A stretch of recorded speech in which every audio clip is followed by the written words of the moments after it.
इसमें क्या होगा? Large number of doctor, large amount of doctors या a large amount of doctors?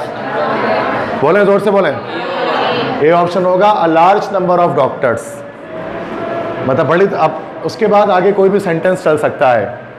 तो a large number of doctors is the correct answer.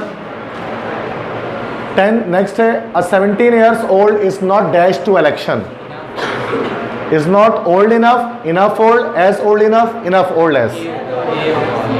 कि 17 साल के जो एक शख्स है उसकी उम्र इलेक्शन करने की नहीं। हाँ, यस, बिल्कुल सही, ए ऑप्शन होगा। A 17 years old is not old enough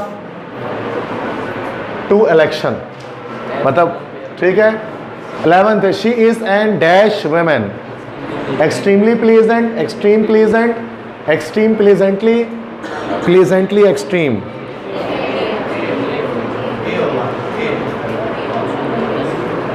क्या होगा इसका? ए ऑप्शन होगा, एक्सट्रीमली प्लीजेंट।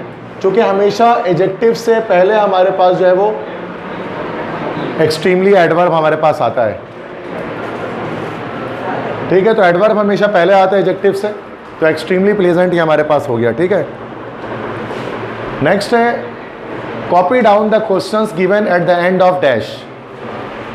मतलब चैप्टर डैश के एंड में जो क्वेश्चंस उनको कॉपी डाउन करें। तो 8th chapter, chapter 8th chapter, chapters 8 क्या होना चाहिए? ABCD, ABCD ये बताओ। C,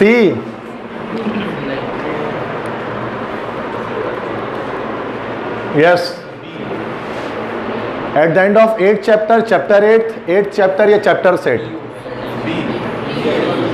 देखो 8th चैप्टर A तो नहीं होगा, D भी नहीं होगा, B या C? Eight the end of, अच्छा आप सुनो, एडजेक्टिव हमेशा पहले आता है, नाउन हमेशा बाद में आता है। छोड़ो जो भी होगा, रूल समझो।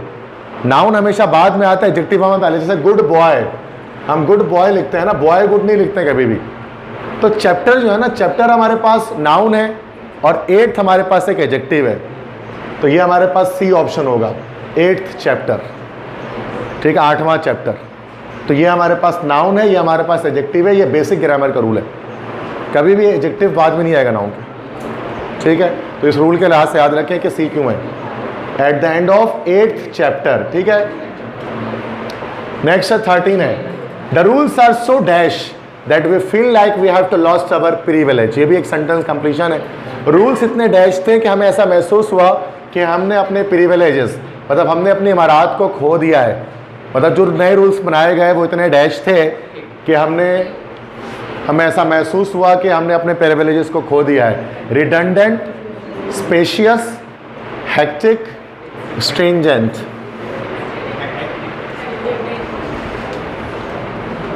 अब देखो, ये सेंटेंस कंप्लीशन वोकैबलरी बेस्ड है, वोकैब बेस्ड कंप्लीशन है जो मुश्किल होते हैं। पहली बात तो हमें मीनिंग्स पता होनी चाहिए। अब जैसे रिडंडेंट, रिडंडेंट मतलब रेपिटेटिव, जो दोहराए अपने आप को बार बार। स्पेशियस, SPECIOUS, स्पेशियस का मतलब होता है लाइक डिफ़िकल्ट, मुश्किल कोई चीज़। हैक्टिक, हैक्टिक मतलब थका हुआ या नर्वसनेस वाला, जिसको हम कहते हैं ना, हैक्टिक डे जैसे होता है ना इंसान का, परेशानी वाला। स्ट्रिंजेंट, स्ट्रिंजेंट क्या मतलब होता है? स्ट्रिंजेंट का मतलब होता है स्ट्रिक्ट, स्ट्रिक्ट मतलब सख्त। तो असूल इतने डैश थे कि हमें ये महसूस हुआ कि हमने अपने प्रिविलेजेस को खो दिया है। जब मैंने इसको 2023 में जब ये लेक्चर कराया तो मैंने इसका आंसर C लगवाया है, हैक्टिक, बट इसका आंसर D होता है, स्ट्रिंजेंट। तो वीडियो में शायद ये C आपको लगा हुआ दिखाई दे। अगर आपने वीडियो लेक्चर्स मेरे देखे NED पास पेपर के, स्ट्रिंजेंट होगा, स्ट्रिक्ट, कि असूल इतने सख्त थे ना कि हमें ऐसा महसूस हुआ कि जो मराहत हमें इससे पहले मिलती थी शायद अब वो ना मिले, इन सख्त असूलों की बुनियाद पर। जैसे गवर्नमेंट अक्सर बनाती है गवर्नमेंट एम्प्लॉयज़ के लिए न्यू रूल्स, जिसमें उनके मराहत कम से कम कर दिए जाते हैं, तो स्ट्रिक्ट रूल्स होते हैं वो बड़े। 14th है, अच्छा 14th में मैंने जब पुराने MCQs को सॉल्व किया है तो ये वाला ऐसे लिखा था, बट ये गलत था। गलत से मुराद ये सवाल ही गलत लिखा था, तो मैंने आज इसको चेंज किया। ये असल में ये सवाल है, तो the man who worked so hard in the project, the news was profound disappointing. No error. अब आपको देखना है ये स्पॉटिंग एरर है, सेंटेंस करेक्शन, कहाँ पर गलती है, ए पार्ट में, बी पार्ट में, सी पार्ट में, कि कोई एरर नहीं है. The man who work so hard in the project, the news was profound disappointing. हाँ, कहाँ गलती है? वाई? रीजन बताएं मारूफ. यस. तो क्या होना चाहिए था? देखो गलती सी में, लेकिन गलती जहां आप ढूंढ रहे हो वहां नहीं है. ये डिसअपॉइंटिंग सही है बेटा, ये एडजेक्टिव है. डिसअपॉइंटिंग, डिसअपॉइंटिंग एक एडजेक्टिव है, बिल्कुल सही लगा हुआ है. चूंकि हमने वर्ब के एनजी फॉर्म को भी हम एज एन एडजेक्टिव इस्तेमाल कर सकते हैं, जैसे डांसिंग डॉल, है ना भाई.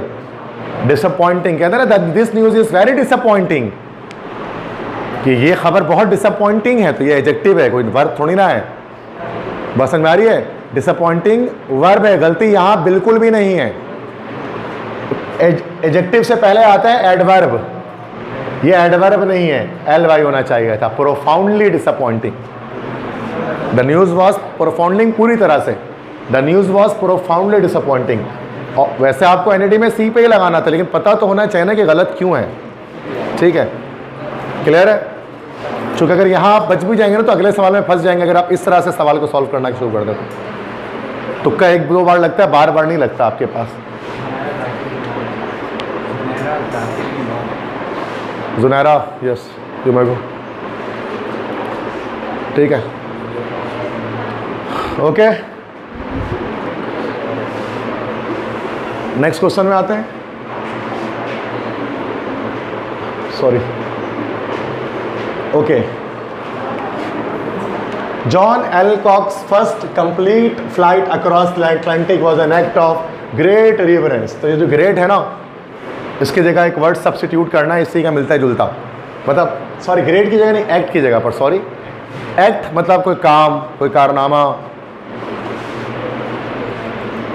तो जॉन एल्कॉक की जो पहली कंप्लीट फ्लाइट थी अक्रॉस द अटलांटिक, वो एक बड़े रिवरेंस मतलब बड़े एहतराम और बड़े बाइज्जत किस्म का कोई काम था, एक्शन था. एक्ट मतलब एक्शन, काम, मुजाहरा किसी चीज़ का.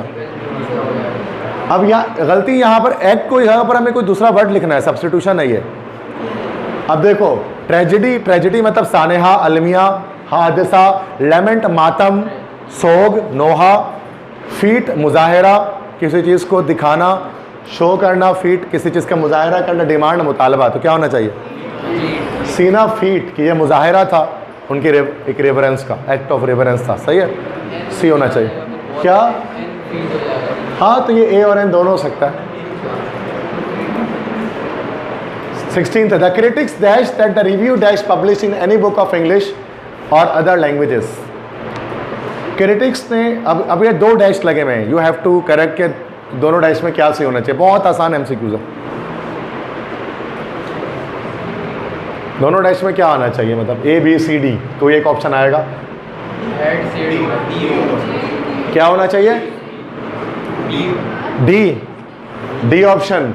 डी ऑप्शन क़यामत तक नहीं हो सकता, फ्यूचर के साथ कभी पास्ट आता ही नहीं. अगला बी या सी? बी क़यामत तक नहीं हो सकता. अबे पास के साथ कैसे प्रेजेंट आएगा? फालतू बात कर रहे हो, एनईडी का टेस्ट देने जा रहे हो. अब बच गया ए और सी. अब भाई पास के साथ पास्ट आता है कि क्या, हम 100 बार बता चुका हूं. यस, ए या सी? जैसे कि आर के साथ कुड आ गया, कुड पास्ट फॉर्म है, ये भी नहीं हो सकता था, तो बच गया जो वही है. The critics say that the review can be published in any book of English और अदर लैंग्वेजेस. नक्काद ऐसा कहते हैं कि रिव्यू को पब्लिश हो सकती है इंग्लिश की और दूसरी ज़बानों की किताबों में. इतना आसान भी गलत करोगे तो आ ही ना जाए नंबर तुम लोगों का एनईडी में. 17. अब ये बचपन में बच्चा पढ़ के आता है ये सब, अभी पढ़ाने की चीज़ थोड़ी ना है. Okay, next it is ridiculous to get so angry at such small things. अच्छा, यहाँ पर रिडिकुलस का सिनोनियम निकालना है. रिडिकुलस मतलब नामाकूल. यस, एब्सर्ड हो जाएगा उसका. सही है, B option. 18th, The UN reserves funds especially dash to development of member nations.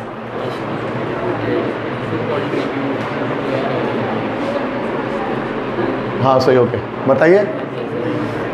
Contribute, contributing, to contribute, contributed, क्या होना चाहिए इसमें? यूएन रिजर्व फंड खास तौर पे कंट्रीब्यूट करते हैं to development of member nations, ताकि मेंबर नेशंस डेवलप कर सकें। क्या हो जाएगा? यस, ए ऑप्शन करेक्ट हो जाएगा, बिल्कुल सही। Contribute to development of member nation, सही है, ए सही है भाई।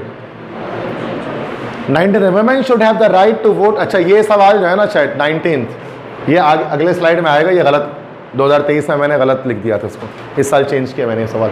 ये सब पास पेपर के हैं तो बच्चे गलत बताते हैं तो गलत ही लिख देता हूँ मैं, फिर नेट से सर्च करके सही करता हूँ। 20 है, colour blind people have difficulty in dash between some colours and they are shades. Differentiating हो जाएगा, बिल्कुल सही, B option. 21, job dissatisfaction among employees is difficult to survey because most is reluctant to reveal their complaints. Subject verb agreement का मसला है। बोलो, जोर से बोलो। इज नहीं होगा, बिल्कुल क्या होना चाहिए था? आर। मोस्ट के साथ हमेशा प्लूरल लगेगा। Most are reluctant to reveal their complaints. तो ये गलती है, स्पॉटिंग एरर थी, यहाँ पर गलती। क्लियर है यहाँ तक बात? सारे समझ में आ गए? तो नहीं समझ में आया रट दो उसको, और कोई फ़र्क नहीं है, ठीक है। मैं समझा भी रहा हूँ कि कौन सा क्यों है, बट जाहिर सी बात है आपकी ग्रामर वीक है ना, तो बेटा क़यामत तक वीक रहेगी, तो बेहतर है याद कर लो। सही तो करना नहीं आप लोगों को इंग्लिश अपनी। नेक्स्ट देखो, in the fourth coming elections every man and women must vote for the candidate of their choice. ये सवाल है असल में। अब इसमें क्या करना है, बताना है गलती कौन से पार्ट पर है। स्पॉटिंग एरर है ये। आने वाले इलेक्शंस में हर मर्द और हर औरत को लाजमी वोट करना चाहिए अपने चॉइस के कैंडिडेट को। क्या? नहीं, बिल्कुल गलत। वोट फॉर सही है। गलती कहाँ है बेटा? सब्जेक्ट वर्ब अग्रीमेंट का मसला है। नहीं,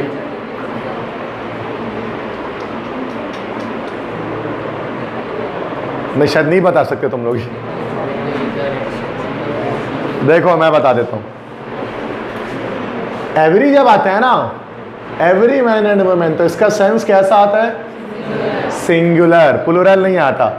अगर ये सिंगुलर आएगा ना तो यहाँ पर देयर नहीं आएगा, हिज आएगा कॉमनली। हर नहीं, अगर से हिज लिखते हैं वो हर के लिए भी आ गया। तो must vote for the choice for the candidate of his choice. There नहीं आएगा, देयर हो चुके सिंगुलर का सेंस है, तो सिंगुलर प्लूरल थोड़ी ना ये कि यहाँ पर आप देयर लगा दोगे। जैसा हम सेपरेट अग्रीमेंट में भी करते हैं ना, every man and women is invited करते हैं, आर इनवाइटेड नहीं करते हैं, तो सिंगुलर का सेंस आता है एग्रीमेंट के अंदर। तो गलती यहाँ पर डी में है, देख लो उसको।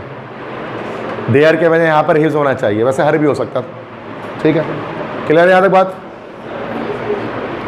क्यों हुआ, रीजन बता रहा हूँ कि एवरी जब भी आता है तो सिंगुलर का सेंस आता है, प्लूरल का नहीं आता। और देयर प्लूरल के थर्ड पर्सन प्लूरल के लिए लगता है, और हिज किसके लिए लगता है? Third person singular. इतना आते हैं इंग्लिश, पता है ना ये सबको। नेक्स्ट देखो, what is the synonym of trivial? Yes, बिल्कुल, जैसे जो कॉमन नेम होते हैं ना केमिस्ट्री में, उनको ट्रिवियल नेम्स भी कहा जाता है। Trivial name is common names, बिल्कुल सही, common. 23, what is the synonym of jeopard? ये तो कल ही बताया था, danger. What is the synonym of resemble? Look alike, बिल्कुल सही। What is the synonym of prohibited? Forbidden, वहाँ से किसी चीज़ से रोकना। बस समझ में आई यहाँ तक? आगे बढ़े, और बहुत सारे। अच्छा, इसमें ऑप्शन लगे हुए कुछ में, तो बस हम आंसर देख लेते हैं और मैं समझा देता हूँ, चूँकि टाइम आज ज़्यादा नहीं है, मैंने आंसर इससे लगाया हुआ ऑलरेडी। ठीक है, बस आपको देखना और समझना है। अब आप कहाँ कुछ समझ में ना आए तो आप पूछ सकते हैं कि सर ये कैसे हुआ। इसका आंसर पहला है, there was no dash in waiting at 6 o'clock so we left. मतलब 6 बजे तक रुकने का कोई डैश नहीं था, इसलिए हम चले गए। तो क्या हो जाएगा? Time, no time in waiting, no work, no point. या पॉइंट किस लिए होना चाहिए? कहते ना कि अभी मेरा there was no point in waiting, मतलब पॉइंट मतलब कोई नुक्ता या कोई वजह। यहाँ पॉइंट से मुराद है वजह, रीज़न। बोलते ना भाई इस बात का कोई पॉइंट ही नहीं है, कोई वजह ही नहीं है। यस, इन वेटिंग भी हो सकता है। यहाँ पर पॉइंट आएगा, there was no point in waiting at 6 o'clock, so we left. Last time एक स्टूडेंट थे हमारे, मतलब 2023 में, काफ़ी अच्छे स्टूडेंट थे हमारे, तो वो उनकी इंग्लिश ग्रामर बहुत ही ज़्यादा वीक थी और हमेशा से थी, जब क्योंकि वो अपने स्कूल के पोजीशन होल्डर थे, लेकिन उनकी इंग्लिश ग्रामर जो है ना वो बहुत ज़्यादा वीक थी। उन्होंने कभी मेहनत ही नहीं की उसके ऊपर। फिजिक्स, केमिस्ट्री, मैथ्स वगैरह में बिल्कुल आला, बेहतरीन, और हर टेस्ट में फर्स्ट सेकंड इस तरह से पोजीशंस तमाम क्लासेस में। 9 से लेकर हमारे पास पढ़ते रहे, 9, 10, 11, 12 एप्टीट्यूड किया, सारा पढ़ा। और इंग्लिश में वो सिर्फ 2023 की बात कर रहा हूँ, उन्होंने पास पेपर सिर्फ किया था, ओवरऑल सिर्फ पास पेपर। और किस्मत ये थी कि उनके सारे पास पेपर के एमसीक्यूज तक आ गए थे, और उन्होंने सिर्फ क्या कि याद करके वो गए थे बस एमसीक्यूज को, और कुछ नहीं। उनको टेंसेस भी ठीक तरह से, मतलब उतनी अच्छी तरह से नहीं आते थे, और उनके 24 मार्क्स आए थे आउट ऑफ 25 ना इंग्लिश में। और वो फिर हैरान थे खुद इस चीज़ पर कि मेरे कैसे आ गए। उनको लगता था शायद वो 6-7 नंबर से ऊपर नहीं ला सकते। हाँ, अगर वाकई में एमसीक्यूज रिपीट नहीं होते ना तो शायद उतने ही आते। लेकिन उन्होंने कहा सर मैं बस एक मिनट देख रहा था, उसका ये वाला सवाल आया था, उसके बाद मैंने देखा कि देयर वाज नो लिखा हुआ है, तो मैंने डायरेक्ट पॉइंट लगा दिया, आगे मैंने पढ़ा ही नहीं सर, मुझे याद था कि यही है। बट ये नसीब वालों की बात है ना, कि रिपीटिशन, पास पेपर की रिपीटिशन हुई, आपका नसीब आपके साथ है। Okay, second, the prime minister dismiss criticism that he has dash the economy and social issues. तो क्या हो जाएगा? Neglected, proceeded. नेग्लेक्टेड मतलब कि उसने नेग्लेक्ट किया था इकोनॉमी को और सोशल इश्यूज को, तो नेग्लेक्टेड मतलब नजरअंदाज करना। Third, it dash that this music dash thousands of people in the next year. क्या it is thought that this music is influencing thousands of people in the next years. ये सोचा जाता है, ये समझा जाता है कि ये जो मौसीकी है ये असरअंदाज करती रहेगी हज़ारों लोगों को अगले कई सालों तक। अब देखो वैसे भी मैं सारा पढ़ दूँ ना, वॉस के साथ विल लगा हुआ है तो ये नहीं हो सकता, ठीक है। पास के साथ फ्यूचर आया हुआ है, विल बी के साथ इन्फ्लुएंसेस लगा हुआ है, ये भी हमारे पास पॉसिबिलिटी नहीं है। तो इसलिए हमारे पास डी ऑप्शन है कि ये सोचा जाता है कि ये मौसीकी असरअंदाज करते रहेगी सालों, मतलब लोगों को अगले आने वाले सालों तक। नेक्स्ट है, he gave the doctor his dash. उसने डॉक्टर को क्या दिया? अभी तो बच्चों वाला सवाल है। Money, bag, instrument, medicine. Doctor को मेडिसिन उन्होंने देगा, डॉक्टर उसको देगा, पैसा देगा ना वो तो, ठीक है। तो ये तो कॉमन सेंस का सवाल है। तो money dash mister at Robinson's behaviour, initiate, admire. I dash mister Robinson's behaviour. तो क्या होना चाहिए? इनिशिएट तो शुरू करना, तो एडमायर ही होगा, तारीफ करना। 6th है, तो ये the dog broke away from the garden as it was dash to the tree. मतलब जो डॉग था ना वो गार्डन से भाग गया क्योंकि ये dash tied to the tree, मतलब वो ट्री से डैश बंधा हुआ था, फोर्सफुली, लूजली, एसेंशियली, टाइटली। चूंकि वो भागे इस वजह से क्योंकि वो जो बंधा हुआ था वो लूजली टाइट था, मतलब लूजली बंधा हुआ था ना, टाइटली होता तो भागता कैसे? बस समझ आगे। 7 के, as soon as dash with acid a base reacts, a base will react, a base reacting. क्या होना चाहिए? As soon as a base reacts with acid. जैसे ही एक बेस एसिड से रिएक्शन करता है, आगे वो लिखा होगा सॉल्ट विल बी फॉर्म, ऐसा कुछ लिखा होगा, ठीक है। तो मैंने शॉर्ट में लिखा हुआ है। 8वां, dash is necessary for bones and teeth. ये बायोलॉजी के एमसीक्यूज आ गए। अब although calcium, calcium, that calcium, it is calcium. क्या होना चाहिए? लगा के देख लो, फिट कर लो, कैल्शियम ही सही आएगा, बाकी सब बोलोगे तो अजीब सा लगेगा, है ना। तो बस ये आपका छठी हिस्स काम करेगी इसमें। क्लियर है को मसला? Dash is a virtue, honesty, a honesty, an honesty, the honesty. यार ऐसे याद कर लो, honesty is the best policy. तो द ऑनेस्टी तो नहीं बोलते हैं ना, ऑनेस्टी एक एब्स्ट्रैक्ट नाउन है, कोई आर्टिकल नहीं लगता इसके साथ। तो क्या हो जाएगा? ऑनेस्टी इज अ वर्च्यू, मतलब ईमानदारी एक नेकी है। 10th क्या? Diver dash see well in a deep ocean. Diver अब रेयरली सक्सेसफुली, मतलब डाइवर है, गोताखोर है, वो डैश सी वेल, वो व्हील को डैश देखते हैं गहरे समंदर में। तो वेल जो है ना मछली, वो बहुत ज़्यादा नहीं दिखती, कभी कभार, और जब दिख जाती तो बहुत बड़ा ओकेजन होता है कि वेल मछली दिखी है, ब्लू वेल वगैरह वीडियोस बनाते हैं लोग और ये वो, और कहते हैं कि वेल मछली दिखी, है ना। तो क्या होगा? सक्सेसफुली कि रेयरली? रेयरली से, रेयरली मतलब मुश्किल से ही, कभी कभार ही देखते हैं वो। बस समझा के दोनों एमसीक्यूज याद हो गया ना ये साथ साथ। अब आएगा तो डायरेक्ट 4, 5, 6 को लगाना है, ये घर पे जाके पढ़ना नहीं पढ़ना चाहिए उसको आपको, ठीक है। 11वां है, you should wash your sandals in cold water to remove all dash of sand. आपको अपने सैंडल को ठंडे पानी से धोना चाहिए। क्या? To remove all dash of sand. अब डैश में क्या आएगा? Implication, traces, deceits, penetrations, proportions. Traces किसे कहते हैं? बाकियात, बाकी बची चीजें या जर्रात। तो मतलब आपको इसलिए अपने सैंडल्स को धोना चाहिए ताकि उसमें जितने भी सैंड के जर्रात हैं, बाकियात हैं, ट्रेसेस हैं, वो धुल जाएं, हट जाएं। 12वां, the continental United States is dash that there are 4 time zones. US इतना बड़ा है कि उसमें 4 टाइम जोन्स हैं। तो क्या होगा? Much big, too big, so big, very big. तो the US is so big that there are 4 time zones. ऐसे ही होता है ना कि ये चीज कि this room is so big that 40 students can sit inside this room, ऐसे बोलते हैं ना। ये तो नहीं बोलते this room is very big that, so big that करके आता है ना भाई। तो दैट जब यहाँ पर आ गया तो पीछे सो बिग आना चाहिए, वेरी बिग नहीं आना चाहिए। हाँ, अगर जुमला यहीं तक रहता है ना तो टू बिग भी हो जाता है, वेरी बिग भी सही रहता, लेकिन सेंटेंस के आगे चल जाए तो सो बिग लगाया गया। ठीक है भाई, क्लियर है? तो थोड़ा सा कंफ्यूजिंग हो सकता है लेकिन इतना मुश्किल नहीं है, इजी है। स्पोर्टिंग एरर देखो, the lake had becomes so, ये तो ऐसे पता लग गया, हैड बिकम होना चाहिए था यार। हैड बिकम्स कैसे हो सकता है? हैड के बाद कौन सी फॉर्म आती वर्ब की? थर्ड फॉर्म आती, तो बिकम्स तो फर्स्ट फॉर्म है ना। Second, total eclipses are considered rarest than the total eclipses of the sun. अब चूंकि देन आ गया तो पीछे कौन सा डिग्री एडजेक्टिव आना चाहिए? कंपैरेटिव, और कंपैरेटिव के आखिर में क्या लिखा होता है? रेयरर होना चाहिए था। क्लियर है? रेयरेस्ट तो नहीं होना चाहिए था ना। देन आ गया तो कंपैरेटिव डिग्री, तो यहां गलती है, स्पॉटिंग एरर है। The song of this movie has been sang by the singer. Passive voice है तो कौन सा लगेगा फॉर्म? तो क्या संग होना चाहिए ना। sang कब से हो गया? हैज बीन आ गया ना, उसको गाया गया। Healthy weather of Kaghan will not only cure his health but dash but this nature as well. Not only के साथ हमेशा क्या आता है? नॉट ओनली जब भी लिखा हो ना जिंदगी में तो उसके साथ आगे पता है कहीं ना कहीं जुमले में क्या लिखा होगा? But also he is not only my friend but also my guide. वो ना सिर्फ मेरा दोस्त है बल्कि मेरा रहनुमा भी है। तो नॉट ओनली के साथ क्या आता है? But also. यहां क्या लिखा हुआ था? सिर्फ बट। तो गलती यहीं पर है। क्लियर है? नॉट ओनली के साथ बट ऑल्सो हमेशा आता, रूल है। 5वां, वन शुड मेट द जज before signing the settlement papers. मतलब कि सेटलमेंट पेपर को साइन करने से पहले इंसान को जज से मिलना चाहिए। तो क्या होना चाहिए यहां पर? मेट के बजाय यहां क्या होना चाहिए? मीट। मतलब वन शुड मीट द जज, कि किसी भी इंसान को शुड के साथ हमेशा कौन सी फॉर्म आएगी? क्या शुड एक मॉडल वर्ब है? मॉडल वर्ब के साथ हमेशा कौन सी फॉर्म आती है? तो मेट तो सेकंड फॉर्म हुई, तो मीट समझ में आ गया, मसला तो नहीं है। क्लियर है? हेड के बाद फर्स्ट फॉर्म, वो तो फर्स्ट भी है और थर्ड भी है ना, लेकिन बिकम्स तो नहीं आ सकता था ना कम से कम। वो तो पक्का हो गया कि फर्स्ट फॉर्म ही है ये।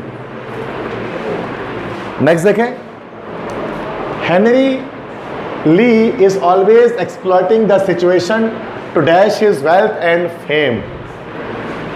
हेनरी ली हमेशा एक्सप्लॉइट करते हैं, अक्सर बढ़ा चढ़ा के बयान करना, बिल्कुल उससे एक्सप्लॉइट करना अपनी सिचुएशन को, तो dash is wealth and fame, ताकि वो अपनी दौलत और अपनी शहरत को डैश कर सकें, बढ़ा सकें। और बढ़ाने के लिए हम लोग क्या कहते हैं?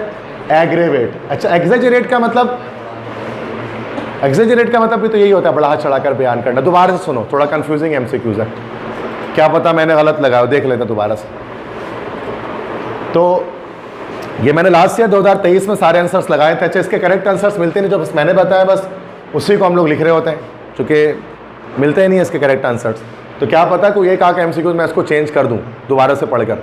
तो ये जो मैं लगाए हुए ना, ये मैंने खुद लगा, राइटिंग भी आपको दिख रही है वो मेरी अपनी ही है जो मैं लिख रहा हूँ उसके अंदर। ठीक है, तो जब आप ये लेक्चर देखोगे 2023 का ना, तो वो मैं रिकॉर्ड कर रहा हूँ उसको किसी इस पे लैपटॉप पे डायरेक्ट रिकॉर्डिंग चल रही है उसकी। तो उस वक्त मैं जो है ना वो पेन यूज़ कर रहा हूँ, तो ग्राफ वो टैबलेट जिसको कहते हैं, तो उसके थ्रू फिर मैं लिख रहा हूँ, तो देखा होगा आपने। तो ये उस तरह से लेक्चर है। तो क्या पता कुछ गलती हो जाए, चूँकि वो मैं बिल्कुल जो है वो कर रहा था, मतलब बिना स्टूडेंट्स के कर रहा था। तो स्टूडेंट जब सामने होते हैं ना, तो शायद अलग अलग ओपिनियंस आते हैं कि सर ये भी तो हो सकता है, तो फिर हम आंसर सही कर लेते हैं अपने। तो हेनरी ली हमेशा क्या करते हैं? Exploiting, is always exploiting the situation. वो हमेशा एक्सप्लॉइट का मतलब फ़ायदा उठाना भी होता है, फ़ायदा उठाना, एक्सप्लॉइट करना मतलब किसी चीज़ से फ़ायदा उठाना। तो वो हमेशा मौके से फ़ायदा उठाते हैं। To dash is wealth and fame, ताकि वो अपनी दौलत और अपनी शौहरत को बढ़ा सकें। बढ़ाना ही आएगा, एलिमिनेट और रिड्यूस तो नहीं हो सकता। एग्जेजरेट और एग्रेवेट, एग्जेजरेट ना बेटा बातों को किया जाता है। एग्जेजरेशन जब हम कुछ बोल रहे हैं ना, बढ़ा चढ़ा के बयान करें, एग्जेजरेट। और अगर आप दौलत को बढ़ाने की बात कर रहे हैं किसी फिजिकल चीज़ को, तो वो एग्रेवेट होगा। तो एग्रेवेट करेक्ट है। हो सकता है कि बच्चे इसका एग्जेजरेट लगा दें, बट गलत कहलाएगा। एग्जेजरेशन हमेशा अल्फाजों में होती है, दौलत में नहीं होती है, ठीक है। सेकंड है, हिज स्पीच मूव्ड अस डैश टीयर्स, उसकी तकरीर से हम सबके आंखों में आंसू आ गए। तो मूव्ड अस के बाद क्या आएगा इसमें, इनटू, मूव्ड अस इनटू टीयर्स, बताओ हमारी आंखों में आंसू आ गए, ये प्रेपोजिशन है, ठीक है। मूव के साथ इनटू, जैसे we have moved into the new house, ठीक है। डेंसर्स इज रिलेटेड है,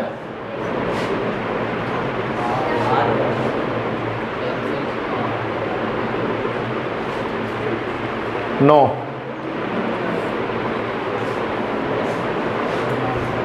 एक मिनट मैं इसको सही कर देता हूं, ये सवाल कुछ और है।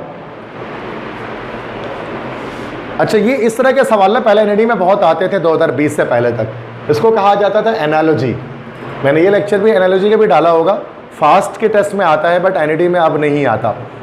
मतलब इस तरह से सवाल होता ना था ना, अगर कभी आपने देखा होगा, डांसर लिखा होता था और उसके आगे 2 कॉलन ऐसा डाला होता था और लिखा होता था स्टेज।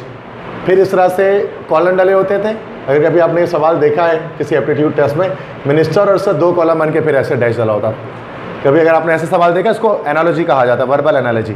इसमें होता है क्या, मैं आपको समझा देता हूँ, फिर मैं आंसर भी बता दूंगा क्यों है। डांसर इज टू स्टेज, मतलब डांसर का ताल्लुक स्टेज से है कि डांसर कहाँ पर परफॉर्म करता है, स्टेज पर। तो मिनिस्टर की परफॉर्मेंस कहाँ पर होती है, तो मिनिस्टर इज टू डैश, ये रेशो है ना। मतलब अगर डांसर का ताल्लुक स्टेज से है तो मिनिस्टर का ताल्लुक किससे है, मतलब मिनिस्टर कहाँ पर तकरीर करता है, तो ये दैट इज़ पल्पिट। पल्पिट किसे कहते हैं, वो जो है ना, आपने देखा होगा मिनिस्टर्स होते हैं ना, जो उनके सामने डेस्कें लगी होती हैं, डब डब डब करते रहते, उसमें बजाते रहते, देखा है पार्लियामेंट।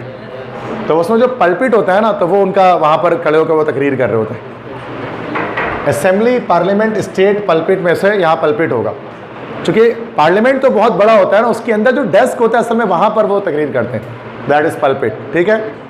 तो डी ऑप्शन होगा। तो ये थोड़ा मुश्किल एमसीक्यूज़ है, इसको याद कर लीजिएगा इसका क्या है।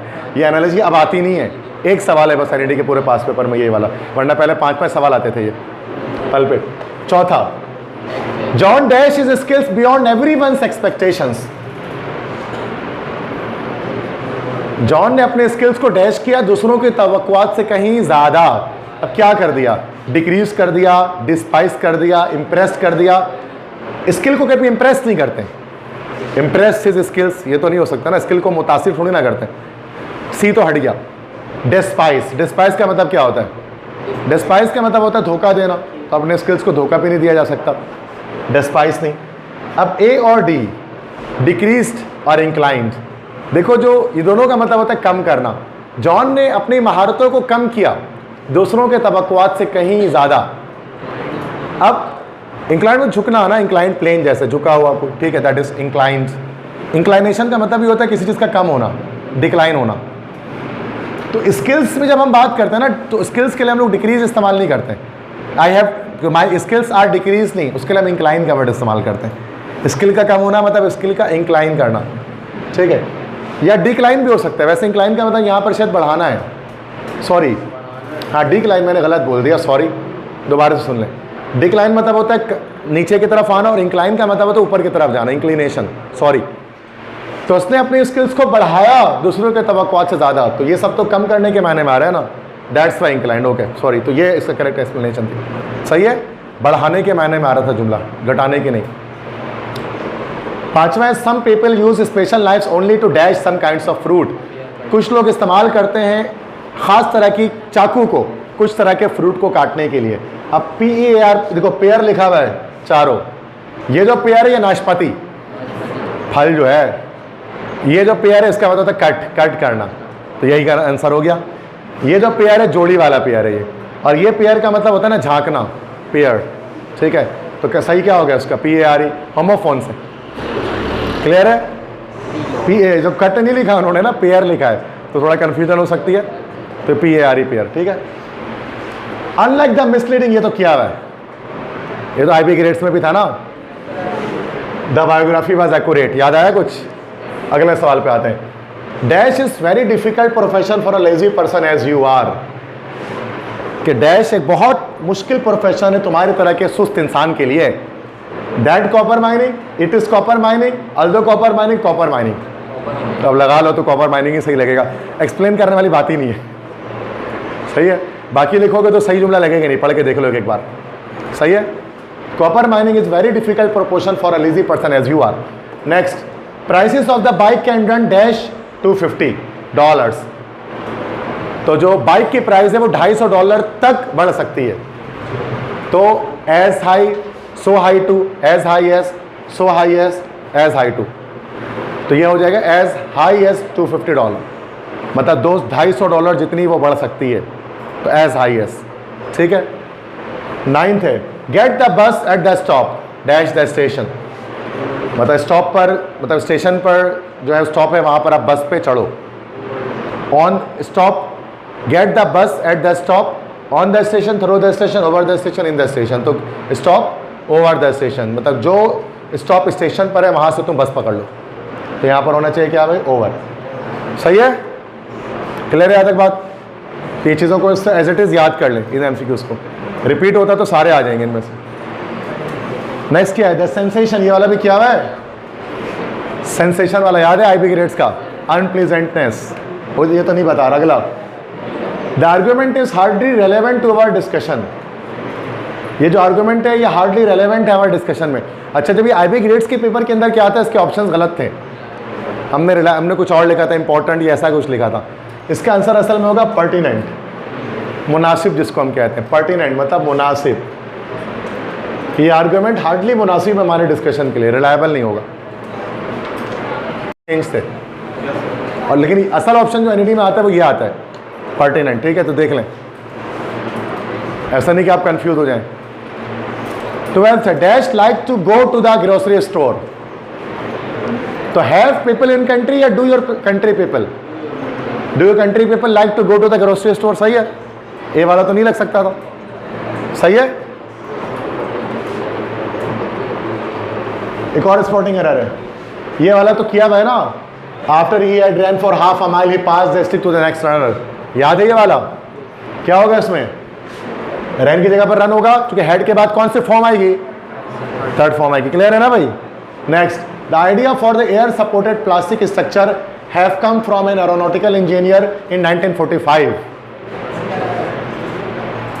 अब देखो आइडिया लिखा हुआ है, आइडिया सिंगुलर है, तो क्या हैव आना चाहिए था आगे? हैज आएगा ना, सब्जेक्ट वर्ब एग्रीमेंट है, तो आइडिया के साथ हमेशा हैज आएगा, तो गलती यहाँ पर बी पॉट में, स्पॉटिंग में। थर्ड है, according to an art consultant मॉफ बो, ये तो किया हुआ था हमने। तो सेलेक्ट्स के बजाय selecting work of art for display is neither an easy task, nor करके आगे कुछ भी लिखा हुआ था। तो यहाँ पर ये वाले में क्या था?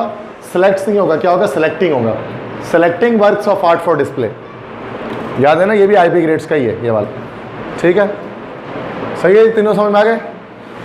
बस को डायरेक्टली अब टाइम नहीं है, इसको याद कर लो एज इट इज़, जिस तरह से बता रहा हूँ, ठीक है। बस ये ख़त्म हो गया, और नहीं है। इसके अलावा मेरे पास और कोई एमसीक्यूज नहीं इंग्लिश में, जितने थे वो मैंने सारे बता दिए आपको। ये सारे 2023, 22, 21 के जितने मुझे मिले थे वो सारे आ गए। इसके अलावा भी होते हैं, बट मेरे पास नहीं है, किसी के पास नहीं है। अब वो आपका नसीब, आपकी नॉलेज जो आप करेंगे, ठीक है।